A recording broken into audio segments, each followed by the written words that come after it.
What's up, you guys? Thank you for clicking on this video. So as you can tell by the title, we have some in-hand images of upcoming 2024 Transformers releases to cover today. All of these, I think, come in from JaAm on eBay, and also Poketechnic 999 on eBay as well. So yeah, let's first take a look at War for Cybertron Ratchet here. He looks good, you know. I'm definitely going to be getting this at some point. He's not a release that I'm like begging myself to get as soon as he becomes available, but he's definitely a figure that I have my radar on that I want to get at some point soon, you know. This is slated for like a November, December release, I'm pretty sure, so I'm going to be getting this in hand in the US here pretty soon. And yeah, the weapon looks great, the axe. I just wish there was some more paint on him and he wasn't so like pale and just drab for the details, because correct me if I'm wrong, but I remember there being a lot more color variation and just more details throughout his design that is severely missing on the Studio Series release, which, you know, is a problem that Hasbro's had for a while now. Lack of paint and, you know, trying to cut costs with the paint of figures. So it is what it is, but you could definitely tell Ratchet was affected with lack of paint here. But other than that, and, you know, some of the hollowness and some of the, you know, design cues that had to be changed to fit into the budget and into the design of a Studio Series Hasbro release, he's looking very good among, you know, Cliffjumper, Sideswipe, and Bumblebee. Looks great. Yeah, he's definitely up there with one of the better Gamer Edition figures. I still don't think they've nailed the Gamer Edition War for Cybertron and Fall of Cybertron style of designing characters and figures, but we're definitely getting close. You can tell Hasbro is getting more practice. They're starting to realize what they're doing a bit better here, because there really hasn't been a flat-out terrible release since that first wave or two from last year. I definitely think Barricade was terrible. I think Cliffjumper and Bumblebee were close to terrible, but they were tolerable, especially with how bad the original 2010 Deluxes were. But yeah, these latest couple waves have been pretty good. And of course, you know, with Optimus in the early wave being as good he is. But this Ratchet definitely looks like he's going to be at least decent in hand, you know. In the vehicle mode, it looks good with him next to Ratchet, with Ratchet next to Optimus, I mean, looks great as well. So yeah, I mean, there looks to be a bit more like detailing and it looks a bit better in vehicle mode in terms of paint and details to me, but yeah, other than those two issues I have with it, he does look pretty neat. And we also have in-hand images of animated Motormaster via Weibo user NoTrab. And let's take a look at these. He's looking good. I do like the animated Legacy Optimus mold. I think it's pretty great. One of the better Voyager molds we've gotten from Hasbro in recent years, I'd say. Especially with the articulation and the engineering overall is pretty fantastic. And just finally seeing a Motormaster from animated released in Hasbro mainline after over a decade of having to deal with that convention exclusive from, what was that, like BotCon 2011, is just fantastic to see. I'm so glad they're getting into the deep cuts of animated and not just, you know, doing the A-listers under this G1 stylization, even though some of the newer animated figures are a lot less G1ified, that so they could fit in with your animated shelf a bit better. When I get this Motormaster, I think I'm definitely putting him with my regular animated figures and not just G1ified versions, because I do think this Optimus mold still can fit with your regular animated figures from the original toy line back in 2008, but obviously, you know, there's still a bit more blockiness than there should be, so I think it's one of those molds for animated that you could just put it with whichever shelf. You could put it with the G1ified animated stuff, or the, regular animated releases from back in the day. In the vehicle mode, looks great, typical Motormaster color scheme, I'd say. And yeah, the paint looks good. The sculpt is still as great as it was with Optimus. The new head sculpt, that is fantastic. That typical block on his head. Absolutely love it. And we have in-hand images of Quake, Heater, and Tip Top from eBay and Weber user NoTrab again. So let's take a look at this bad boy.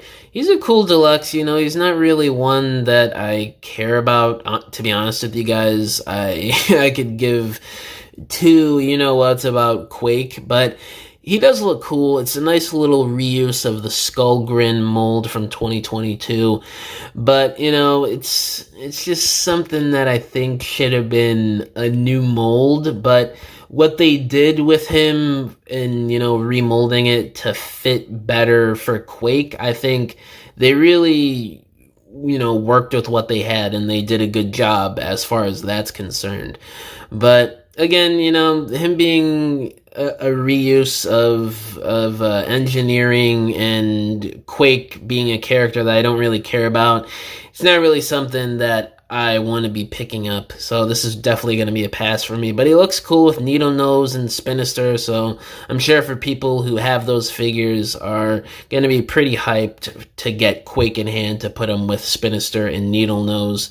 I think Spinister and Needle Nose are some of the best Generations Deluxes Hasbro has ever made. I love those figures. But Quake here, I honestly don't care. And from NoTrab again, we have in-hand images of Armada Galvatron. Not too much to talk about here because it's just the same mold with just a new head sculpt and new paint apps. But y'all know me, I love Unicron Trilogy. It's part of what I grew up with, so I'm going to talk about this, and I'm definitely going to be picking it up as soon as I can, I think. I don't know. I'm kind of like divided on whether or not I want to get it right away or just wait patiently to get it at some point. But the new head sculpt looks great. Love the expression. The colors work perfectly on this mold as it should.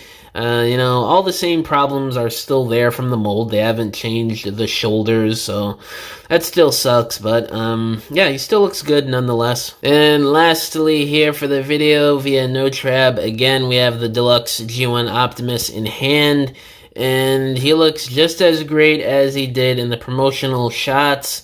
Again, this really isn't something that I'm rushing to go out and get, because I already am going to be getting the 86 Optimus, and, deluxe scaled, more of the G1 toy design. I don't know, it's not really something that is, a figure that I really am dying to get, but I do recognize the greatness of this figure, honestly. I mean, a deluxe class Optimus figure that comes with both cannons. I don't think we've had a G1 Optimus come with both of his G1 guns in a long time. A lot of people seem to forget that Optimus had two different cannons in the original G1 continuity, probably because he never used the second gun in the show. It was mostly just for promotional art, and I think in the comics he used both guns. Don't quote me on that, I can't really remember.